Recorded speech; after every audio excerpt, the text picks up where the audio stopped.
Bien, muy buenas tardes. Vamos a iniciar. Para este día quedamos pendientes. Ahí quiero pedirles disculpas, pero tuve una visita inesperada y pues era una persona que tenía bastante tiempo de no ver y pues sí, tuve que interrumpir la clase lamentablemente.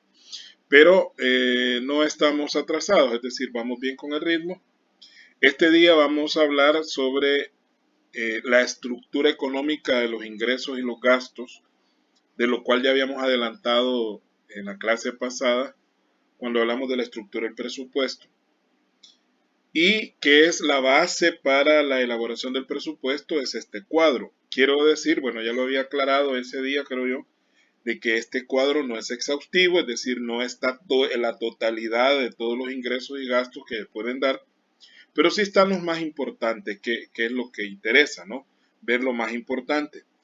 Y de acuerdo a cómo vayamos con el desarrollo del tema, vamos a empezar hoy a ver el primer ejemplo o primer ejercicio sobre la elaboración del sumario del presupuesto, porque también dijimos de que no es que vamos a ver el presupuesto completo, sino un sumario, es decir, un resumen, porque el presupuesto en sí es un documento bastante voluminoso que se presenta a la asamblea y que se supone que se hace un estudio de cada una de las cifras, de cada una de las dependencias. Pero en general, este cuadro resume la manera en que los ingresos y los gastos se clasifican. Por eso es que la clase pasada hablamos sobre los tributos, que es una de las partes que constituyen el presupuesto, sobre todo en la parte de ingresos, y ya con esa aclaración de que es un impuesto, que es una tasa y una contribución especial, pues ya podemos desarrollar. Bien, los ingresos, decíamos la clase, una de las clases anteriores, eh, pueden ser corrientes. Los ingresos corrientes son los ingresos normales de la empresa, en este caso del Estado. Y en su mayoría hay que aclarar también de que la mayor proporción, ¿verdad? O la mayor porcentaje de los ingresos corrientes de casi de todos los estados del mundo son los ingresos tributarios, es decir, la aplicación de las leyes tributarias es a lo que más representa no solamente la mayor porción de los ingresos corrientes, sino más bien también los ingresos totales. La gran cantidad de ingresos que un Estado obtiene provienen de la aplicación de leyes tributarias. Sin embargo, acá en la estructura que tiene el Ministerio de Hacienda, le llaman ingresos tributarios solo a los impuestos. Y ya aclaramos de que los impuestos son parte de los tributos, pero también las tasas y las contribuciones especiales se consideran tributos. Sin embargo, para efectos de clasificación dentro del Ministerio de Hacienda, ellos le llaman ingresos tributarios solamente a los impuestos. Y los clasifican en dos grandes grupos, de los cuales también hablamos la clase pasada, que son los impuestos directos y los impuestos indirectos. Entonces, dentro del grupo de los impuestos directos, tenemos el impuesto sobre la renta y el impuesto sobre la transferencia de bienes raíces, que es un impuesto que también lo mencionamos la clase pasada, que es cada vez que se vende una propiedad, un terreno, una casa, un edificio, se genera este impuesto, pero hay que aclarar también de que es cuando la propiedad es mayor a $350,000. Entonces, no todas las propiedades tienen ese precio y de ahí que este impuesto no sea tan significativo, es decir, no se recauda tanto dinero en términos de impuesto a la transferencia de bienes raíces. De hecho, si se hiciera una verdadera revisión de toda la estructura impositiva que tiene El Salvador, habrían algunos impuestos que probablemente se podrían eliminar. ¿Por qué eliminarlos? Porque el ingreso que pueden generar estos impuestos es muy pequeño comparado al costo que implica administrarlo, porque el Estado para poder cobrar estos impuestos tiene que haber personas dentro del Ministerio de Hacienda encargadas de revisar las declaraciones, encargadas de revisar que los procesos se den bien. luego el impuesto hay que cobrarlo a través de un banco, probablemente directamente en tesorería. Entonces todo eso requiere un control pues del impuesto que no compensa la cantidad que a veces se recauda. De hecho, hay muchos impuestos que antes existían y que se eliminaron por esa razón, porque lo que se recauda es muy poquito como para estar gastando energía y recursos para poder controlarlo. Ahí, así fue como desapareció el impuesto a las donaciones. En su momento existía un impuesto a las donaciones que se eliminó precisamente por esa razón. El impuesto a las sucesiones, que era otro impuesto que había sobre las herencias, ¿verdad? Dejó de aplicarse porque la cantidad de dinero que se recaudaba era muy pequeña comparado a lo que representaba tener que hacer el control del impuesto. Y en esa situación está este impuesto a la transferencia de bienes raíces. Luego vienen los impuestos indirectos y ahí tenemos el impuesto sobre el comercio exterior, que ahí estamos hablando de lo que se conoce como derecho arancelario de importación, que es lo que se paga cuando usted trae mercadería del extranjero, ¿verdad? Allá en la aduana le calculan un arancel dependiendo de algo que se llama tarifa de aforos. La tarifa de aforos es un documento donde está como un listado de todos los productos que se pueden importar y cuál es el porcentaje de arancel que deben pagar. Entonces hay ciertas consideraciones que hacer porque hay productos que dependiendo del país donde vengan, así pagan o no pagan impuestos, por ejemplo. Hay productos que vienen con base en un tratado de libre comercio, por ejemplo. Nosotros tenemos un tratado de libre comercio con Estados Unidos, el famoso CAFTA, como le llaman, que es un tratado que se firmó entre Estados Unidos y los países de Honduras, El Salvador y Guatemala. Entonces nosotros tenemos ciertos productos que importamos de Estados Unidos que entran libres de arancel. Lo mismo algunos productos que vienen del área centroamericana, porque también hay un tratado entre los países centroamericanos que se llamó en un momento, se llamaba el Mercomún, que era el Mercado Común Centroamericano, que era, que hoy se llama SICA, ¿no? Hoy se llama Sistema de Integración Centroamericana y que permite a que ciertos productos de Honduras hacia El Salvador, Guatemala e incluso Nicaragua y Costa Rica puedan ingresar sin ningún arancel. De ahí la crítica que se le hizo al gobierno sobre quitarle aranceles a la cebolla, decían, al chile, a los tomates, cuando esos productos en realidad nunca lo han tenido, o sea, nunca han pagado arancel por ingresar a El Salvador, porque están dentro de un tratado de libre comercio. Entonces ese es el famoso DAI. Fíjense que en el área aduanera hay mucho que ver, hay mucho que aprender. El problema es que en ninguna asignatura de la carrera se menciona la parte aduanera. Yo tuve la oportunidad de dar un poquito sobre esta área aduanera hace mucho tiempo, estamos hablando ya por el año 97, que porque yo trabajaba en la Universidad Tecnológica y ahí se daba Derecho Tributario 1 y Derecho Tributario 2. Entonces, como habían dos derechos tributarios, que creo que parece que la universidad modificó o va a modificar esa parte también, entonces daba más espacio a la asignatura para poder ver la parte aduanera. Entonces yo les recomiendo, les sugiero que si pueden leer algo sobre legislación aduanera, háganlo porque es una parte que está bien descuidada. Nosotros no vemos esa parte en ninguna de las asignaturas que yo sepa. Y si algún docente les está dando sobre aduanera, pues qué bien, porque eso les va a servir bastante. Por ejemplo, no podemos hacer los famosos retaseos. El retaseo es una técnica que consiste en distribuir todos los costos que se generan a través de una importación, distribuirlo entre los productos que se están importando, porque hay muchos costos que son comunes. Por ejemplo, usted paga, la mercadería viene consolidada, le llaman. La carga viene consolidada porque vienen en contenedores y ahí pueden venir, por ejemplo, diferentes tipos de productos y no necesariamente todo el contenedor, o sea, todo ese que usted lo ha visto en las rastras que llevan una caja de metal, ese es un contenedor. Vienen a veces productos para diferentes clientes, es decir, en un mismo contenedor viene una parte de la mercadería para el señor X, otra parte para el señor Y y otra parte para el señor Z, es decir, en el mismo contenedor. Y por eso hay empresas que se encargan y le llaman consolidadores y desconsolidadores de carga.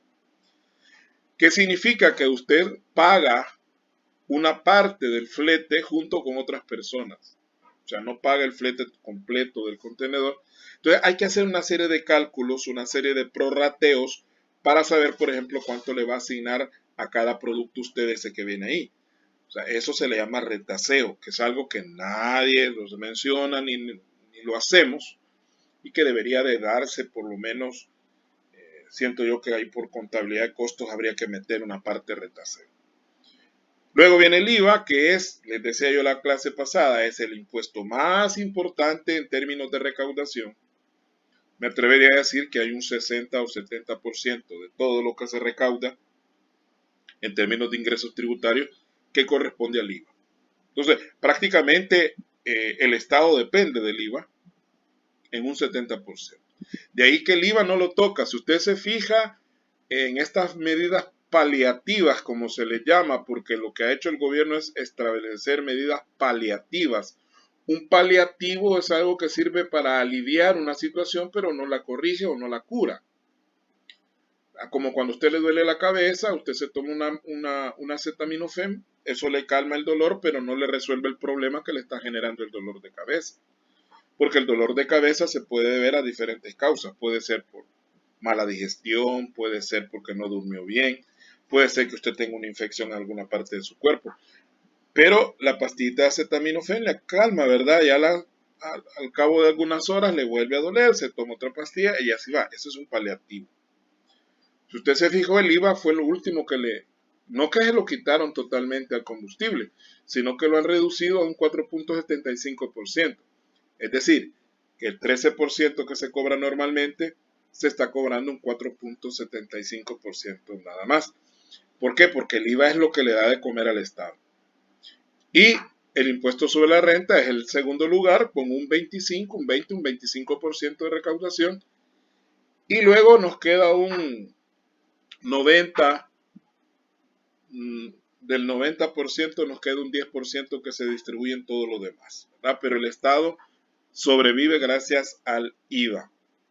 Y hay otros impuestos indirectos como el impuesto a productos específicos, que es el impuesto que se cobra sobre el tabaco, por ejemplo, que está amarrado a una contribución especial, que es el Fosalud, por ejemplo.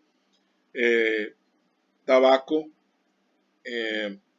alcohol, a las bebidas alcohólicas hay un impuesto que se cobra específico, hay un impuesto ad valorem, y también las armas. Cuando usted va y matricula un arma, pues tiene que ir a hacer un trámite y ahí le cobran un impuesto por tenencia de armas. Y otros impuestos que ahorita no vale la pena estarlos detallando porque son bien relativamente insignificantes. Entonces, los ingresos tributarios para efectos del presupuesto de nuestro país solamente son impuestos, ¿verdad? Los impuestos, los ingresos tributarios.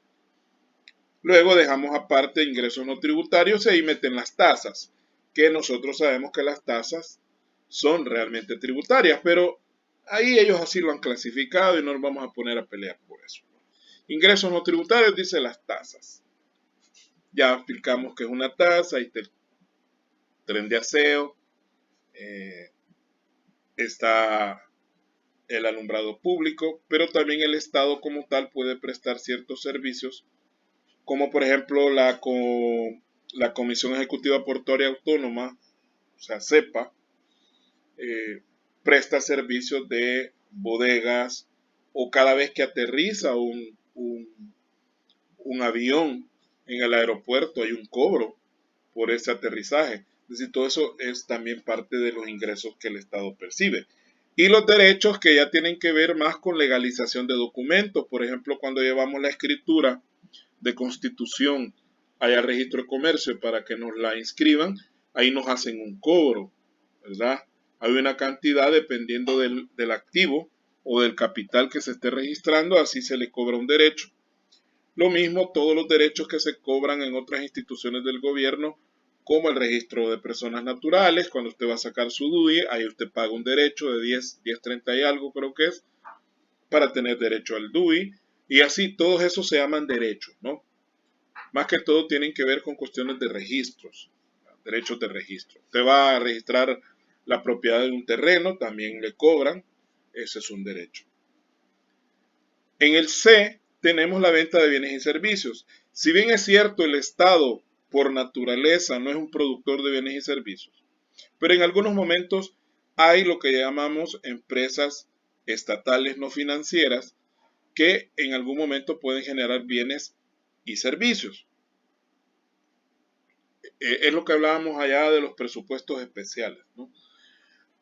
Por ejemplo, Cel es una empresa que genera energía y que la vende. Entonces, a través de la venta de la energía genera un ingreso. Entonces, a eso se está refiriendo acá. Entonces, hay venta de bienes, si es que lo que estamos vendiendo es algo material, y hay ingresos por prestación de servicios públicos, que es cuando el Estado le presta servicios, como en este caso la energía eléctrica, y pues recibe un ingreso acá. Luego vienen los ingresos financieros y otros que son varios, pero que en todo caso no representan, ya dijimos que los tributarios es el ingreso más grueso que tiene el Estado y que estos ya son ingresos un poquito como adicionales que el Estado tiene. Todos los ingresos financieros tienen que ver generalmente con préstamos que el Estado ha hecho a otras personas o títulos valores que el Estado ha adquirido de otras personas. Mucho ojo cuando veamos el ejercicio, saber distinguir si alguno de estos aspectos que vamos a mencionar lo vamos a colocar como un ingreso o lo vamos a colocar como un gasto, ¿verdad? Hay palabras para distinguir si es un ingreso o un gasto. Entonces dice rendimiento de títulos valores, que el Estado puede haber adquirido bonos u otro tipo de documentos que generan intereses. Esos intereses se llaman rendimientos de títulos valores. Intereses por préstamos, que es cuando el Estado le ha prestado, o sea, le ha dado prestado a otro y esa persona que le paga al gobierno le paga intereses. Multas e intereses por mora, esto tiene que ver con la parte de las obligaciones tributarias, cuando usted se paga fuera de tiempo, entonces le cobran una multa y le cobran intereses, las dos cosas, ¿verdad? Por mora, es decir, por atraso que usted tiene en el pago de sus obligaciones.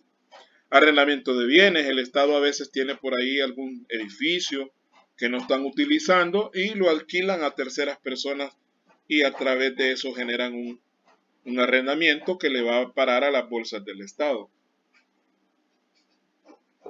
Garantías y fianzas, que es cuando el Estado hace un contrato y la persona deberá entregarle una garantía o una fianza para garantizar, valga la redundancia, que la obra que se está contratando se haga correctamente, indemnizaciones y valores no reclamados y otros ingresos no clasificados. Luego viene la parte de las transferencias corrientes.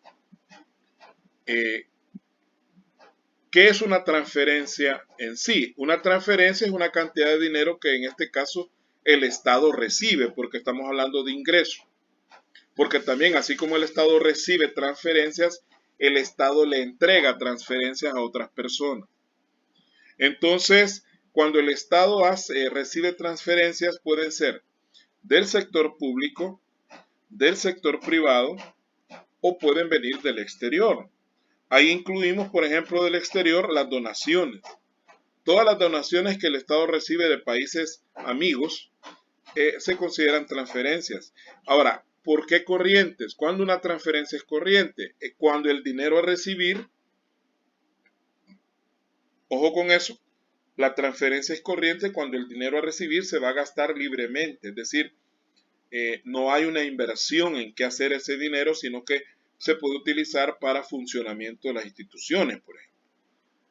Porque si la transferencia que se recibe es, por ejemplo, le dice, aquí le vamos a transferir $1.000.000 para que construya 10 escuelas, o le vamos a dar millonada para que usted construya un hospital, o le vamos a dar este dinero para que usted construya una carretera.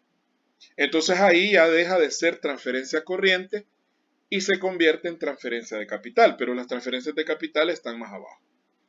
Entonces, las transferencias corrientes es cuando el dinero no se va a invertir en algo concreto, sino que normalmente se da para pagar obligaciones, para pagar salarios, para funcionamiento de las instituciones. Y algo bien importante, porque cuando veamos ya el ejercicio para poder distinguir cuando una transferencia es un ingreso, ¿qué debe decir del?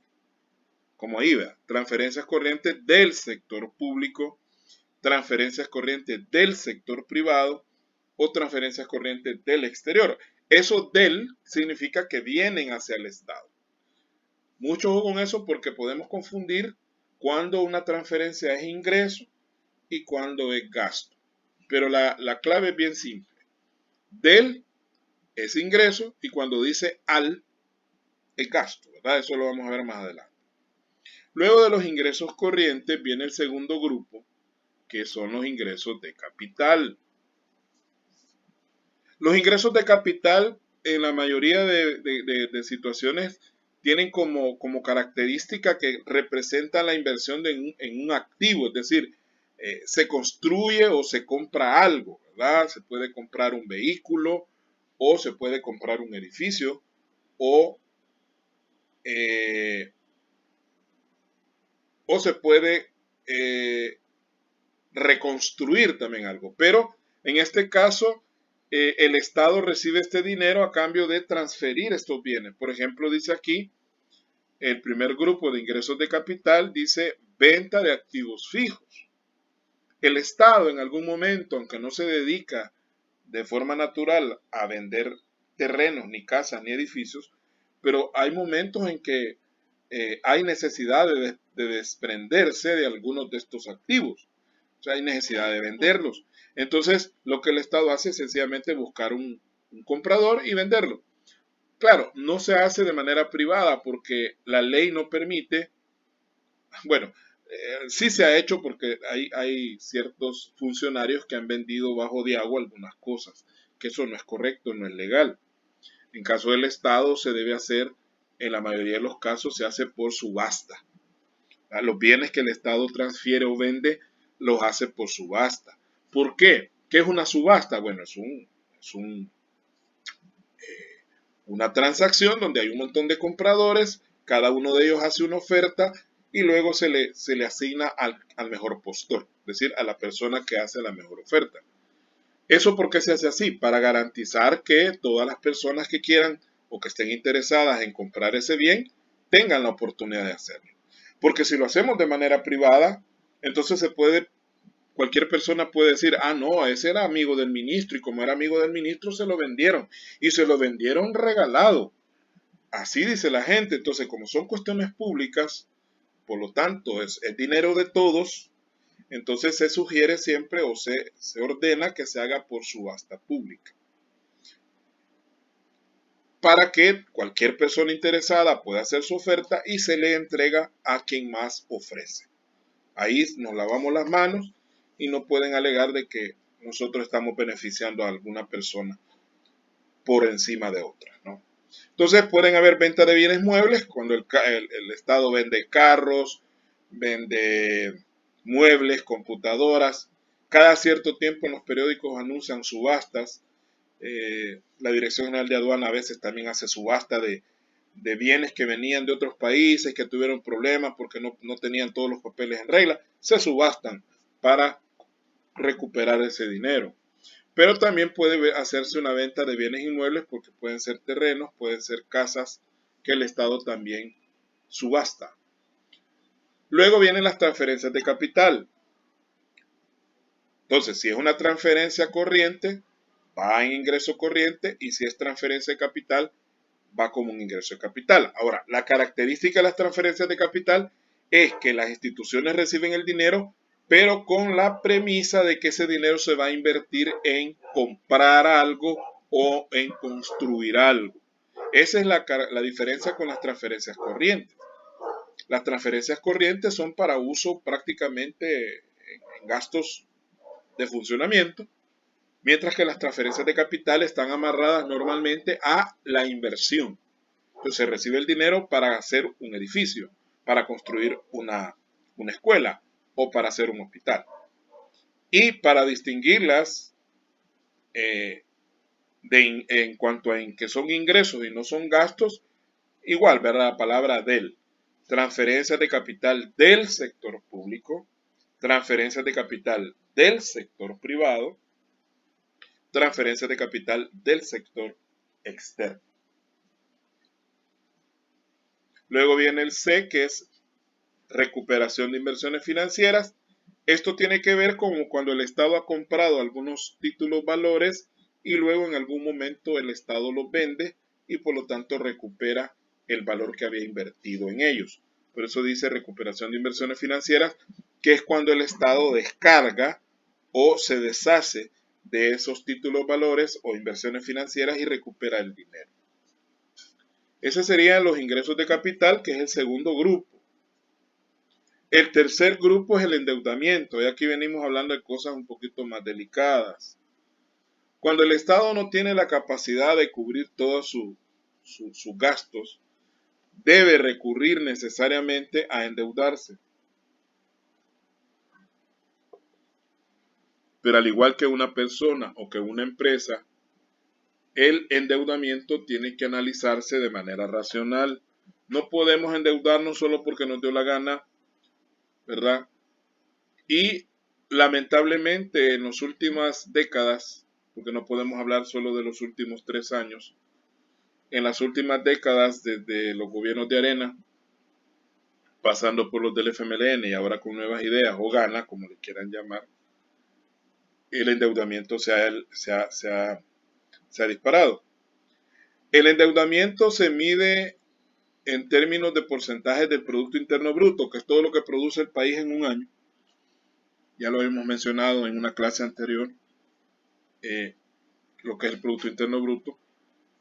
Entonces nosotros ya hemos llegado a niveles superiores al 80% del Producto Interno Bruto, es decir, el endeudamiento total, porque esto que vamos a mencionar aquí es el endeudamiento del año que va corriendo. Pero hay un endeudamiento acumulado, hay un pasivo acumulado de años y décadas de deudas que no se han logrado pagar. Entonces ya estamos por encima del 80% del PIB, lo cual significa que debemos, de cada $100 que se producen en un año en el país, se debe más de $80. Entonces es una deuda muy alta. Mire, puede llegar al 100, sí, puede llegar al 100 y puede pasarse de 100. De hecho, hay países que tienen deuda externa superior al 100% del PIB. Pues sí, pero hay que ver la realidad de cada país. Un país puede estar muy endeudado, pero si tiene la capacidad para generar ingresos a través de su productividad, no habría mucho problema, porque hay garantía de que sí, aunque esté muy endeudado, pero en algún momento va a lograr pagar. El problema es que hay países que aunque tengan endeudamientos muy reducidos, pero no les da la cobija para cubrir esas deudas. Un señor obrero puede decir que debe $300 nada más, pero con todos los gastos que tiene y ganando el mínimo, nunca va a salir de esa deuda de 300. Ya le pagué, ya le aboné $10. Entonces va a ir abonando $10, $5 cuando va a salir. Y puede haber una persona que deba $100,000, pero que genera ingresos mensuales de 10,000 y eso le permita ir abonando a la deuda de manera correcta. Es decir, no es que porque la deuda sea muy grande o muy bajita, el problema es que hay que comparar deuda con capacidad de pago. No es solo la deuda la que hay que analizar, sino qué tan capacitados estamos económicamente para cubrir esas deudas. Entonces, el endeudamiento público se puede dar de diferentes maneras. Una de las maneras es a través de la colocación de títulos valores, ya sea en el mercado nacional o en el mercado externo. De hecho, El Salvador tiene muchos hay unos que se llaman eurobonos, que son a largo plazo, que son la opción que más utiliza el país. Un bono es un documento de deuda que quien lo compra tiene el derecho de recuperar su dinero dentro del plazo que el mismo bono establece, o sea, el bono tiene un plazo de vencimiento. Y mientras el bono no sea cubierto, no sea pagado, pues la institución o en este caso el país emisor, tiene la obligación de reconocerles un porcentaje de interés cada, cada cierto tiempo. Entonces, digamos, si emitimos un bono a 5 años, entonces al 10% anual significa que cada año nosotros vamos a estar pagando el 10% del bono y que cuando hayan pasado los 5 años, pues tendríamos que devolver el valor del bono más los intereses pendientes a esa fecha. Es como un préstamo, ¿verdad? Es similar. Luego por ahí está el bono Bitcoin o bono Volcán, como le ha llamado el gobierno, que no los han emitido todavía y que calculan que son entre 1.000 y 1.200 millones de dólares lo que ese bono va a costar. O sea, el problema es que cuando se emite una obligación de este tipo, debe haber personas dispuestas a comprarla.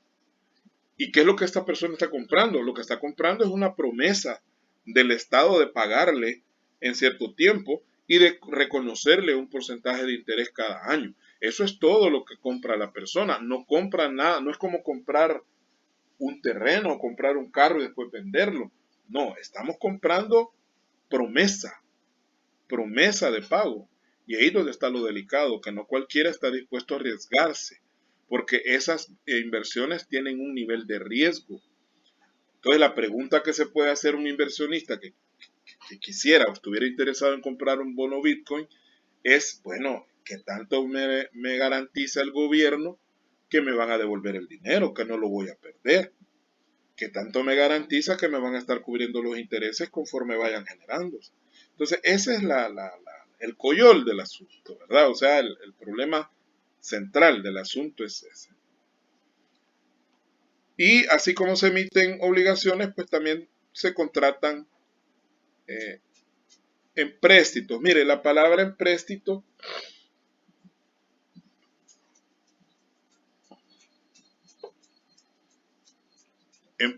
es sinónimo de préstamo. Es lo mismo. Y de hecho, el término empréstito es un arcaísmo. O sea, es una palabra que ya no debería utilizarse. O sea, es una palabra vieja. Pero, sin embargo, se ha mantenido el término empréstito como para distinguir los préstamos comunes y corrientes de todo el mundo con los préstamos del gobierno. Entonces, cuando usted escuche empréstito, están hablando de préstamos gubernamentales. Entonces, para eso es que se ha mantenido esa palabra empréstito. Al igual que los bonos, pues son internos o externos, ¿verdad? Entonces, cuando El Salvador pide prestado, es lo mismo que emitir un bono, solo que la diferencia es que no hay un documento negociable que se esté entregando, sino solamente una firma de un contrato que vamos a pagar ese dinero después. Los empréstitos que El Salvador y todos los estados como el nuestro, así subdesarrollados, obtienen, normalmente son con ciertas facilidades, le llaman ellos. Una de las facilidades más comunes es, bueno, que el interés, las tasas de interés son más bajas que los préstamos normales. Estamos hablando de tasas del 3%, por ejemplo. Pero eso depende también de cuál sea la capacidad de pago del país, porque si un país está muy endeudado, normalmente la tasa le va a ir subiendo, porque hay más riesgo de impago. Es decir, como hay más riesgo que me pague, le voy a cobrar más interés para cubrir mi riesgo. Eso funciona en finanzas, es así, ¿no? A mayor riesgo, mayor interés. Eso es así. Entonces, la otra facilidad que normalmente dan algunos organismos internacionales es los famosos periodos de gracia. Un periodo de gracia es un periodo de tiempo, generalmente al principio del préstamo, donde se pueden dar varias situaciones. Una puede ser que durante esos periodos de gracia no se paguen solo intereses, por ejemplo. O sea, solo intereses sin abono a capital, lo cual reduce el pago, ¿no? El pago mínimo al que se está haciendo. Digamos, le damos un periodo de gracia de 5 años, quiere decir que en 5 años solo va a pagar intereses. Hay otros periodos de gracia todavía más benevolentes que dicen que durante esos 5 años no va a abonar ni intereses ni capital. Hay otros que dicen que solo va a abonar capital. La cuestión es que no se paga completamente la deuda de entrada, ¿no? Se le da el espacio al país para que se recupere, que invierte el dinero que le han prestado y de ese dinero vayan pagando a futuro. A eso le llaman así en general créditos blandos. Esos créditos blandos son a bajas tasas de interés y con periodos de gracia. Entonces, para que vayamos hablando el lenguaje de la deuda. Y hay diferentes modalidades de endeudarse. Hay préstamos de todo tipo. Y en El Salvador, pues, nuestro principal prestamista era el Fondo Monetario Internacional. Digo era porque la negociación está estancada y no se ve claro que el Fondo Monetario Internacional nos vaya a soltar 1.500 millones de dólares, que es lo que ha solicitado el gobierno de El Salvador. ¿Por qué? Porque el Fondo Monetario, y hay que aclarar también que el Fondo Monetario ha andado haciendo desórdenes por todo el mundo, dando recetas, exigiendo cosas que a veces no son muy adecuadas, como quien dice, si no hace estos cambios no le vamos a dar el dinero. Entonces, una de las exigencias del Fondo Monetario Internacional es que para que el Estado de El Salvador le garantice el pago de la deuda, tienen necesariamente que hacer ajustes estructurales en las finanzas. Y uno de esos ajustes es incrementar los impuestos. Nadie lo quiere decir, pero una de las condiciones del Fondo Monetario Internacional, de las más fuertecitas, es que el IVA suba del 13 al 15%, si no es que al 17%. Y el ministro Zelaya dice que no y no estamos de acuerdo. Y bueno, pues sí, pero el problema es que si ellos dicen no, el Fondo Monetario Internacional tampoco va a dar el dinero. Entonces dice el ministro Zelaya, que es un gran mentiroso, que ya tienen el CAF, no sé qué, la Caja de Crédito Latinoamericana, no sé qué, allá en Sudamérica, que ya el país ya se incorporó a esa institución y que de ahí nos van a prestar 700 millones. Luego está lo del Bitcoin, que el bono Bitcoin, que ellos quieren que ese bono nos va... Bueno, habría que ver a la larga si se logra o no, porque si no logran financiamiento con ninguna institución o no logran la cantidad que se requiere para que el presupuesto esté financiado, lo que va a pasar es que de aquí a ahí, por el mes de agosto o septiembre, va a empezar a darse el problema con mayor crudeza. Y eso va a representar, por ejemplo, que el Estado va a dejar de pagar sus deudas, que los empleados públicos van a empezar a recibir su salario atrasado si es que no se lo suspenden durante un par de meses. Entonces, son situaciones que hay que sopesar, ¿no? Otra de las cuestiones que ha dicho el Fondo Monetario es que la parte del Bitcoin, ¿no? Ellos no están muy de acuerdo con que el Bitcoin sea una moneda de curso legal. Entonces, ese es otro problema que ellos dicen, bueno, no están de acuerdo a quitar el Bitcoin como moneda de curso legal, y otras situaciones un poquito más derivadas porque el Fondo Monetario no es una sola cosita la que pide, ¿no? Lo que ellos dicen, bueno, son dos cosas básicas que el Fondo Monetario pide: aumente sus ingresos y reduzca sus gastos. Y este gobierno no quiere hacer ninguna de las dos cosas. No quieren poner más impuestos, pero tampoco quieren dejar de gastar lo que están gastando. Entonces, ahí hay un problema de voluntad. Es como que usted no quiera cambiarse de trabajo para mejorar sus ingresos, pero quiera seguir viviendo gastando a manos llenas lo que no está ingresando. Vamos a ver en qué termina la novela, Fondo Monetario, Gobierno de El Salvador. Y por último, vienen los ingresos por contribuciones especiales. Quiero decirles que de esto va a haber un laboratorio. El segundo laboratorio va a ir sobre esto. Yo les voy a mandar una guía, lo van a hacer en grupo obviamente, de investigar sobre estas contribuciones especiales. Y le vamos a agregar otras más, porque aquí no están todas. Entonces tenemos la contribución especial sobre el diésel y gasolina, que es la que corresponde al fovial. O sea, hay un 20 centavos que se cobran por galón de diésel y gasolina, ya lo habíamos mencionado en la clase pasada. Está la contribución especial sobre bebidas alcohólicas, tabaco y armas, que esta contribución está amarrada a los impuestos específicos que vimos al principio. Parte de esos impuestos que se cobran por consumo de tabaco, alcohol y armas va a parar a esta contribución especial, Y esto sirve para financiar Fosalud. Esta segunda contribución es para Fosalud. Eh, porque Fosalud es un programa del Ministerio de Salud donde las famosas unidades de salud, que antes así, bueno, se les siguen llamando así, crearon dentro de sus instalaciones un área que se llama Fosalud, que se diferencia de la unidad de salud común y corriente en que Fosalud lo atiende a usted las 24 horas del día. Usted puede ir en una emergencia, se supone, a Fosalud y lo van a atender, o sea, no está cerrado. Y eso se financia con lo que gastamos los bolitos, los fumadores y los violentos armados, ¿no? Que andamos comprando armas.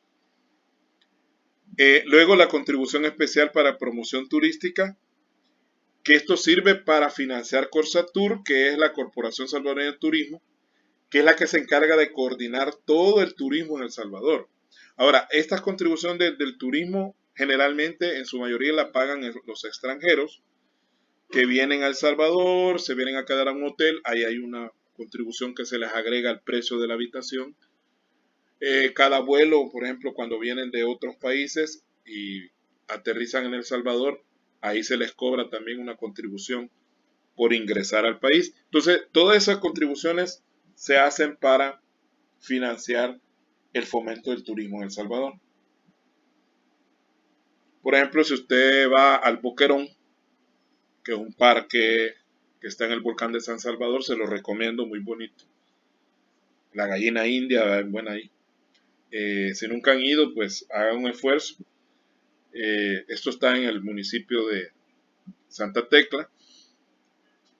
Ahí usted, no sé ahorita cuánto están pagando, pero los nacionales, o sea, las personas como nosotros, que vivimos aquí en El Salvador, pagamos una cantidad y la gente que viene de otro país pagan más, ¿verdad? Entonces ese extra que se le cobra a los extranjeros va también a ese fondo para promoción turística. Y la D, que tiene un gran nombre, ¿verdad? Contribución especial para la estabilización de las tarifas de servicio público de transporte colectivo de pasajeros, conocido como COTRANS, ¿verdad? Así lo vamos a conocer como COTRANS. Es la que se creó allá en el año 2008, cuando hubo una alza de combustibles. Fíjese qué contradictorio, el gobierno de Antonio Saca hizo esto. La gasolina está cara, entonces le vamos a poner 10 centavos a la gasolina para financiar el subsidio del transporte. Entonces, esto sirve para financiar los, no sé si son 250 y 500 dólares que se le dan. A cada microbús le dan 250 y a cada bus le dan 500 dólares de esa contribución, de esos 10 centavos que se cobran por cada galón de combustible. Entonces, ¿en qué va a consistir la investigación? Yo les voy a dejar ciertas contribuciones, incluyendo estas que están aquí, divididas en los dos grupos, y las van a investigar para qué sirven tanto en la parte de cómo se cobra la contribución y en qué se gasta la contribución, ¿verdad? Eso sería, pero eso lo voy a dar más adelantito. Luego vamos con los gastos, ¿verdad? Que es donde está el coyol del asunto. Porque los ingresos, en cierta medida, la ley general del presupuesto es ley en cuanto a los gastos. Los ingresos no se pueden dar por ley. ¿Sabe por qué? Porque, por ejemplo, el IVA, la cantidad de dinero del IVA que el Estado espera recaudar en este año 2022 y que está en el presupuesto, no es que así va a ser. Puede ser que recaude más o recaude menos, porque el IVA depende de la actividad económica del país. Si la actividad económica decae, el IVA decae. Pero en cuanto a los gastos, sí es ley, porque nadie puede gastar más de lo que el presupuesto le asigna. Es decir, no me alcanzó, quiero más pisto, no, tiene que ir a la asamblea, pedir un refuerzo presupuestario, se llama, y si se lo aprueban puede ser que logre gastar más, pero no es tan fácil. Entonces, los gastos sí están amarrados a ley porque tienen límites. Entonces, los gastos, igual que los ingresos, se clasifican en gastos corrientes. ¿Cuáles son los gastos corrientes? Bueno, son los gastos normales, los gastos de funcionamiento de las instituciones. Y dentro del cúmulo de los gastos corrientes, fíjense bien, tenemos el primer acápite, que es el A, que dice gastos de consumo y gestión operativa. Prácticamente un 60 o 70% de todos los gastos, no solo de los corrientes, de la totalidad de gastos del Estado se va en esta área, en ese literal A. Fíjense qué delicado es esto. Y entonces, ¿en qué se va el dinero?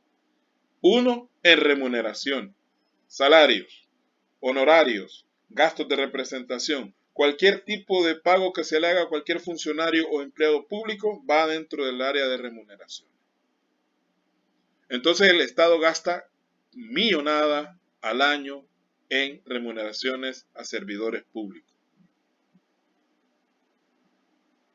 Y en segundo lugar están los bienes y servicios, porque el Estado también necesita pagar energía eléctrica, pagar agua potable, pagar cable, pagar internet, depende de la institución, ¿no? También reparaciones de las instalaciones, reparaciones de los vehículos, todo eso son bienes y servicios que el Estado también paga y que tal vez no son tan grandes como las remuneraciones, pero que también absorben mucha plata. Acá, si hubiese voluntad de parte del gobierno salvadoreño, podría revisarse estas dos áreas. Le aseguro que haciendo un buen análisis de las remuneraciones, se generaría un gran ahorro corriente, sería un ahorro corriente en el área de la remuneración. Quizás no despidiendo personas, sino primera acción que habría que hacer, dejar de contratar, congelar, o sea, no más contratación. Pero si usted observa, hay mucha gente que está entrando ahorita al gobierno, están contratando gente. No debería de ser normal que estén contratando gente si estamos en esa situación tan difícil. Eso sería lo primero, no contratar gente nueva. Revisar los contratos de las personas que en este momento están y eliminar pagos adicionales que algunas personas reciben y que no hacen nada por ese pago adicional.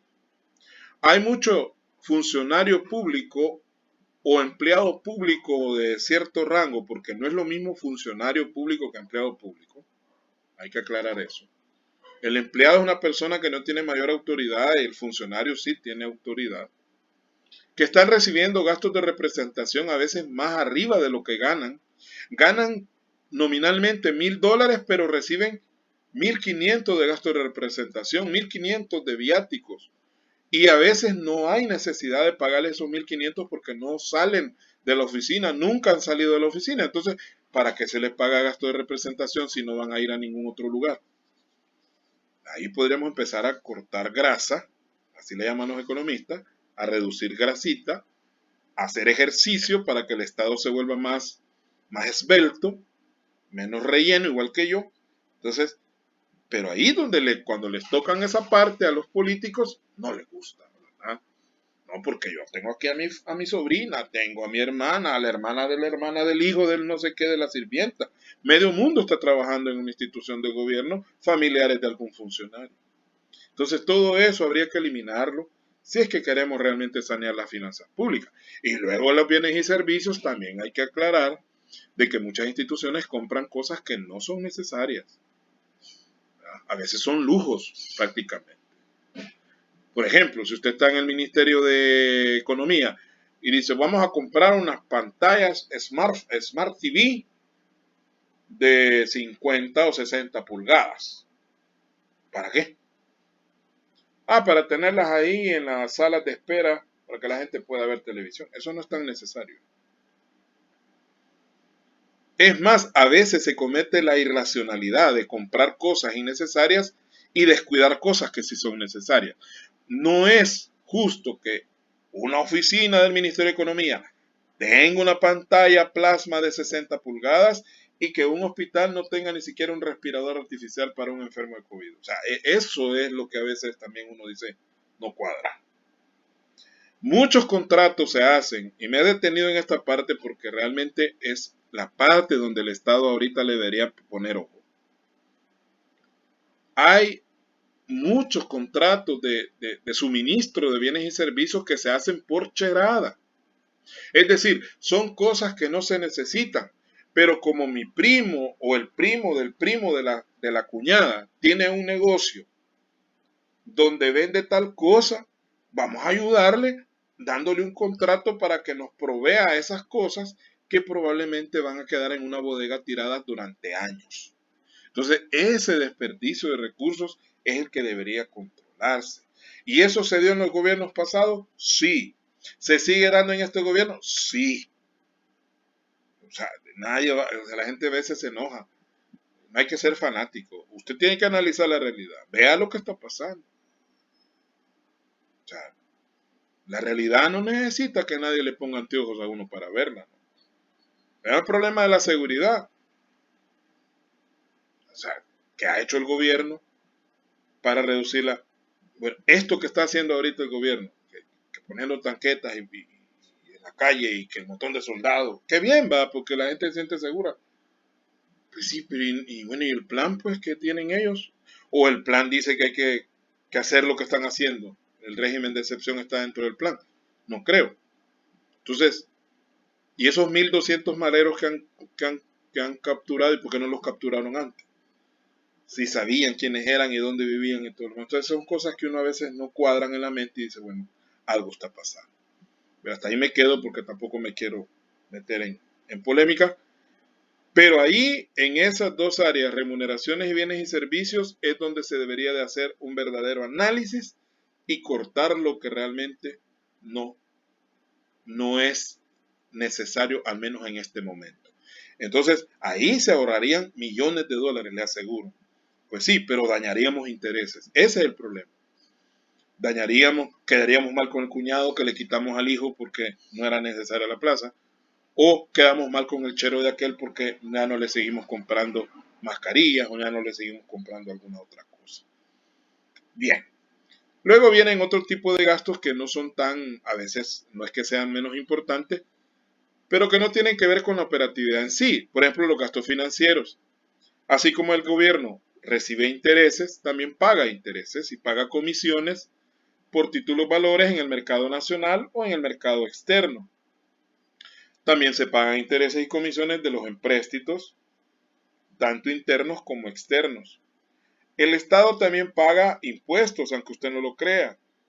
Algunas instituciones estatales tienen que pagar impuestos, no están exentas de pagar impuestos, aunque sean del gobierno, ¿verdad? Paga tasas también el Estado por algunas situaciones y paga derechos. También el Estado puede contratar seguros para el personal o para los bienes de las instituciones, comisiones y otros gastos bancarios, porque el Estado también tiene que pagarle comisiones a los bancos cuando pide financiamientos. Las asignaciones por aplicar, que son aquellos gastos que están pendientes de pago, y otros gastos no clasificados. Luego llegamos a las transferencias corrientes. Así como hay transferencias corrientes en los ingresos, también la hay en los gastos. Ojo con eso. Entonces, aquí el Estado es el que da el dinero, lo transfiere a otros. Y por eso la palabra clave es al.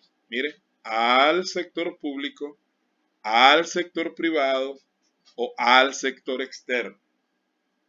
Ojo con eso. Si dijera transferencia corriente del, sería ingreso. Y cuando dice al, es gasto. Transferencia corriente al sector público, al sector privado o al sector externo. Algo bien importante es que aquí están las famosas becas. Las becas se consideran transferencias corrientes al sector privado. Es decir, todas esas becas que le paga el gobierno a ciertos estudiantes destacados, o las becas que le paga la alcaldía a algunos de ustedes, también se consideran transferencias corrientes de la alcaldía hacia las personas. Y entramos a los gastos de capital. Los gastos de capital están orientados a la compra o a la inversión en bienes, en este caso. Tenemos las inversiones en activos fijos. El Estado invierte en bienes muebles, compra vehículos, compra computadoras, compra archivadores. Eso es gasto de capital. porque el gasto está generando un activo, a cambio del gasto se genera un activo. Bienes inmuebles, el Estado también es propietario de un montón de inmuebles, tiene terrenos, tiene edificios, casas, canchas. Quiero aclarar de que la parte de las carreteras, si bien es cierto, es una inversión que el Estado ha hecho de capital y que de hecho van los gastos de capital, pero a la larga estas inversiones que se hacen en carreteras no se consideran como activos del Estado, sino que hay que descargarlo. Ya vamos a ver cuando lleguemos al estado de situación financiera, ahí vamos a hablar de las inversiones de uso privativo y las inversiones de uso público. También el Estado invierte en activos intangibles y también invierte en infraestructura. Esta infraestructura es lo de las carreteras, que les digo, carreteras, puentes, parques. Se distinguen de los bienes inmuebles porque los bienes inmuebles son edificios, son más que todo de uso privativo, mientras que la infraestructura pues ya es lo que es de uso público. Ya vamos a ver eso también más adelante. Inversión en capital humano, que ahí están todas las capacitaciones que el Estado le paga a tanto empleado público, lo mandan a seminarios, lo mandan a talleres, todo eso es capital humano, que es el nombre que se le da hoy al recurso humano.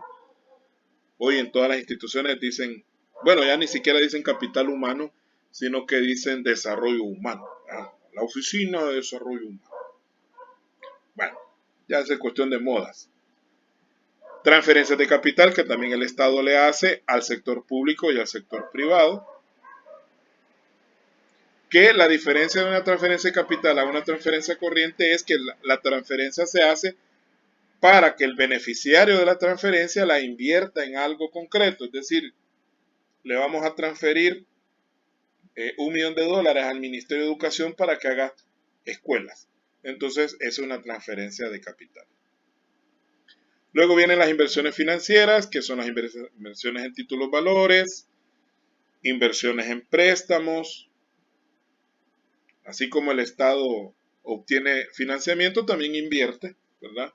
Prestándole dinero a otros o adquiriendo títulos valores de otras personas. Luego las aplicaciones financieras, que son lo contrario al endeudamiento, que es cuando el Estado paga. Entonces es la amortización del endeudamiento público y eso tiene que ver con la amortización de empréstitos internos y externos. Hay que aclarar que en esta parte solamente va la parte de capital, la parte de los intereses ya vimos que van como gastos corrientes. Por ejemplo, si el Estado hace un abono de una deuda por $100,000 y de esos $100,000, 80,000 son a capital y 20,000 son a intereses, entonces los 20,000 irían en gastos corrientes y los 80,000 irían en esta parte, ¿verdad? Se divide el capital de los intereses. Y los gastos de contribuciones especiales, que tenemos el FOVIAL, que está amarrada con la contribución sobre el diésel y la gasolina, el FOSALUD, que está amarrado con la contribución del tabaco, alcohol y armas, Corsatur, o Corporación Salvadoreña de Turismo, que está amarrada a la contribución especial sobre promoción turística, y el subsidio al transporte público, que está amarrado a la parte del COTRANS, que le llamamos, ¿no? Entonces, el COTRANS es el ingreso y el subsidio al transporte público es el gasto, porque las 4 contribuciones especiales están amarradas a las 4 que están en los ingresos. Hay un amarre ahí. Y el costo previsional, que es todas las pensiones que el Estado paga de aquellas personas que no se las logran cubrir el sistema de pensiones normal. Hay que aclarar que el sistema de pensiones en nuestro país, que es un tema que en estos días va a dar mucho que hablar porque se supone, eso lo dijo desde el año pasado el presidente, pero no ha cumplido, de mandar la reforma de pensiones a la Asamblea para poder reformar el sistema. Es un gran coyol ese problema porque hay una serie de elementos que hay que considerar. Yo no voy a ahondar en eso. Quizás voy a planificar, ya voy a anotar ahí en mi cuadernito que llevo de agenda, porque tengo una agenda de actividades diarias. Les recomiendo que yo lo llevo en un cuaderno. Usted anota ahí todos los pendientes que tiene del día. Siempre haga eso. Lo primero, si usted llega a la oficina, usted trabaja, llega a la oficina, lo primero que haga es anotar en su agenda diaria los pendientes. ¿Qué es lo que tiene que hacer ese día? Hay cosas que eran para ayer y usted todavía no las ha hecho. Y luego vaya chequeando en la medida que usted va cumpliendo con todas esas cosas. Y cualquier actividad relevante del día, irla anotando acá para que no se nos olvide. Hice tal reporte, o hice tal revisión, o elaboré tal informe. Eso le va a servir a usted por una memoria para no olvidar todos los detalles de su trabajo. Yo lo recomiendo. Cuando yo era director, porque ya no lo soy, era director de una institución, tengo varios cuadernos.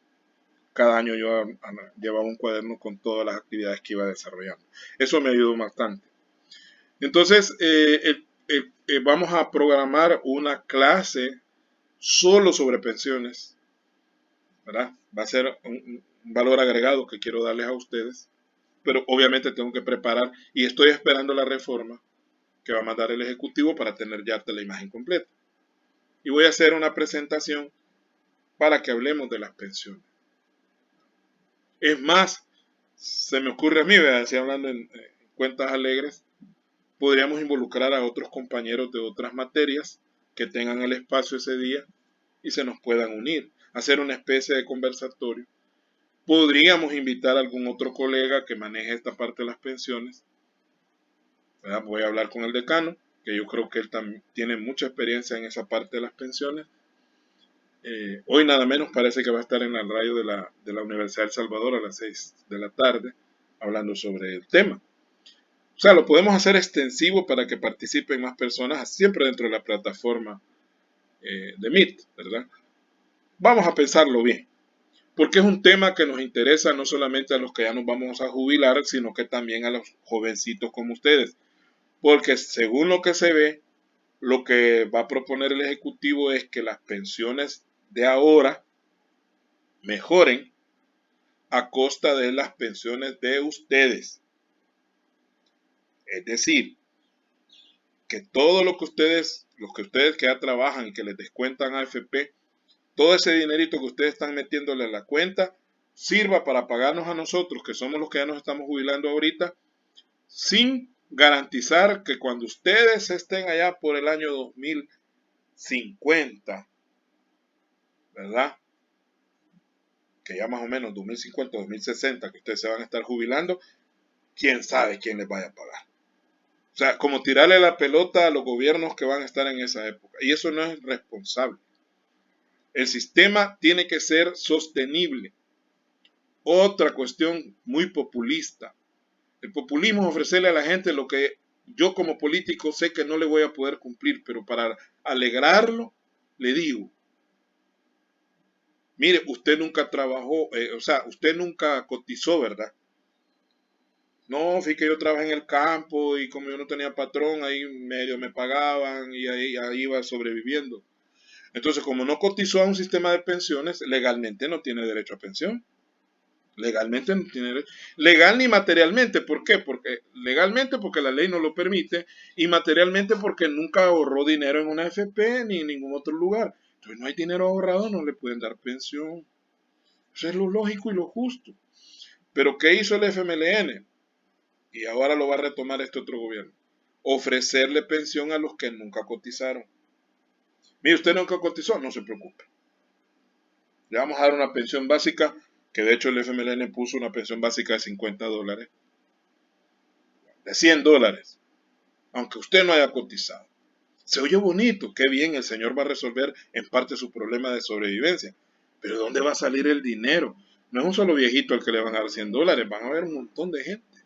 Ahí están los veteranos exigiendo pensión también. Entonces, para quedar bien, el gobierno dice, ahí va, vea, tome, no hay problema, tome, vamos a... ¿Quién va a pagar eso? Ya les dije yo la vez pasada, no hay almuerzo gratis. Alguien va a terminar pagando la cuenta. ¿Y quiénes van a ser? Ustedes, que son los que ahorita están empezando a cotizar y que cuando lleguen allá a la fecha de jubilarse, le van a decir, fíjense que tenemos $100 ahorrados solo para usted. Entonces, hay que pensar bien el tipo de sistema que quieren establecer. Y lo más seguro es que quieran resolver el problema ahorita y dejar el problema para después. Hay que tener cuidado con eso. Y por eso es que vamos a hacer ese conversatorio sobre pensiones. Tiene que ver con la contabilidad gubernamental de alguna manera.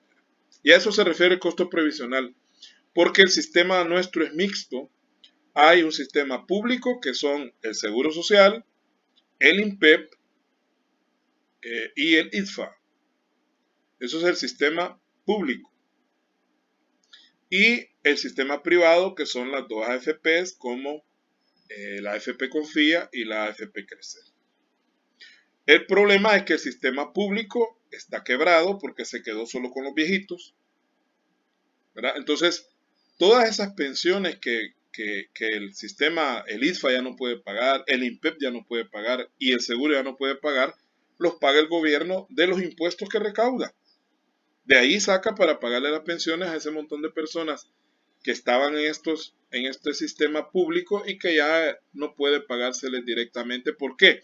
Porque ya no hay nuevos cotizantes. El ISFA ya no tiene nuevos cotizantes, el INPEP no tiene nuevos cotizantes, ni el Seguro Social tiene nuevos cotizantes. Me refiero pensiones, porque el Seguro Social, hay que aclarar eso. El Seguro Social tiene dos componentes. El componente de salud, que es al que todos nos meten para poder ir a pasar consulta, y el componente de pensión, que ese es el que está en quiebra, el componente de pensión. Bien, jóvenes, un poco larga la sesión, más de una hora. Gracias a Dios la garganta me ha funcionado. Vamos a, con esto, es que yo quería cerrar todo lo que se refería al esquema teórico para que luego, después de la pausa, vayamos a ver el ejercicio. Entonces, yo necesito que tengan a la mano este documento, que creo que se los mandé también al Classroom, y el ejercicio para después del receso, porque con eso vamos a trabajar. Y vamos a reiniciar a las 2:45. A las 2:45, ahorita son las 13:58. Vamos a empezar a las 2:45. Entonces, muchas gracias por todo y nos vemos dentro de 40 y algo de minutos. Quiero ver acá. De acuerdo, Lee, gracias. Ya saben. Bueno.